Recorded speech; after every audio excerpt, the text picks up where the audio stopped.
Oke, di pembahasan kali ini kita akan coba selami sesuatu yang dalam banget, yaitu dinamika sebuah pernikahan. Kita bakal bedah 7 kondisi yang mungkin tanpa kita sadari lagi kita alamin sekarang. Dan tujuannya jelas ya, bukan buat ngejudge, tapi biar kita sama-sama lebih paham. Pernah nggak sih ngelihat pasangan, terus tiba-tiba ngerasa, kok kayaknya ada yang beda ya? Walaupun udah bareng bertahun-tahun, koneksinya terasa hambar. Nah, kalau kamu pernah ngerasa gitu, kamu nggak sendirian. Perasaan itu wajar banget kok. Dan seringnya, itu jadi semacam alarm. Sinyal kalau ada sesuatu yang perlu kita lihat lagi bareng-bareng. Yuk kita coba pecahin misterinya sama-sama. Oke, sebelum kita ngomongin kondisinya, kita harus paham dulu fondasinya. Coba bayangin deh, pernikahan itu kayak bangunan. Dan bangunan ini ditopang sama 3 pilar utama. Kalau satu aja retak, wah bisa goyah semua. Penasaran kan apa aja 3 pilar ini? Yuk kita bahas. Pilar yang pertama, namanya kedekatan emosi. Ini tuh kayak lemnya hubungan. Perasaan di mana kita ngerasa nyaman banget buat cerita apa aja, ngerasa didengerin, dan yang paling penting, ngerasa bener-bener dilihat sama pasangan. Bukan cuma fisik, tapi nyambung sampai ke jiwa. Yang kedua, ini dia, gairah. Ini apinya. Dan gairah tuh nggak cuma soal fisik loh, tapi juga soal romansa, soal ketertarikan yang bikin deg-degan, itu energi yang bikin kita bener-bener pengen sama pasangan kita. Masih ada nggak tuh percikannya? Dan pilar ketiga, ini yang paling kokoh, komitmen. Ini jangkarnya teman-teman. Komitmen itu bukan perasaan, tapi sebuah keputusan.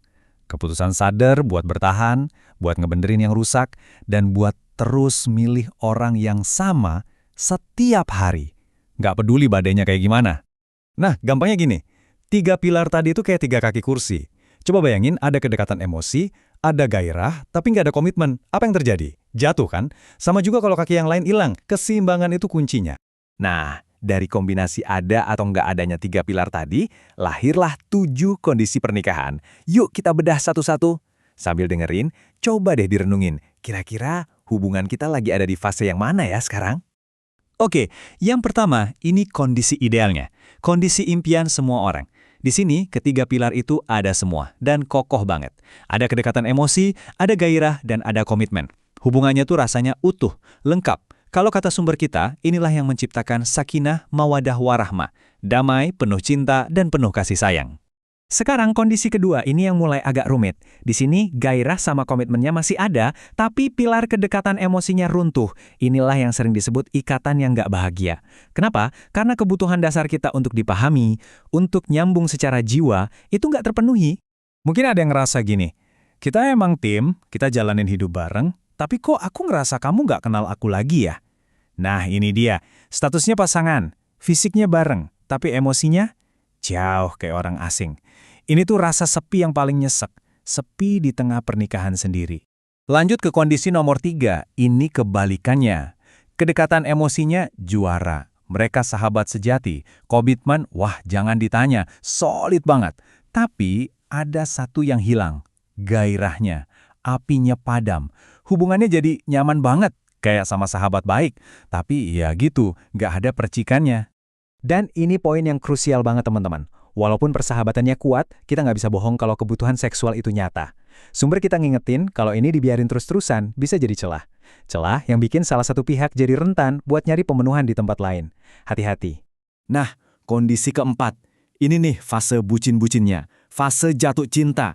Kedekatan emosinya dapat banget, gairahnya meledak-ledak, rasanya indah, tapi sekaligus bahaya. Kenapa? Karena komitmennya belum ada, jadi rasanya kayak terbang, tapi nggak ada jangkarnya, rapuh banget. Dialognya tuh biasanya gini, aku belum pernah ngerasain yang kayak gini, seru banget, tapi kita ini sebenarnya mau kemana sih? Nah, itu dia. Euforia tapi ada rasa was-was. Asik sih, tapi kalau nggak ada komitmen, biasanya ya kayak kembang api. Cantik, tapi sebentar doang. Oke, sekarang kita bandingin 2 kondisi sekaligus ya, nomor 5 dan 6. Ini adalah kondisi di mana cuma sisa 1 pilar.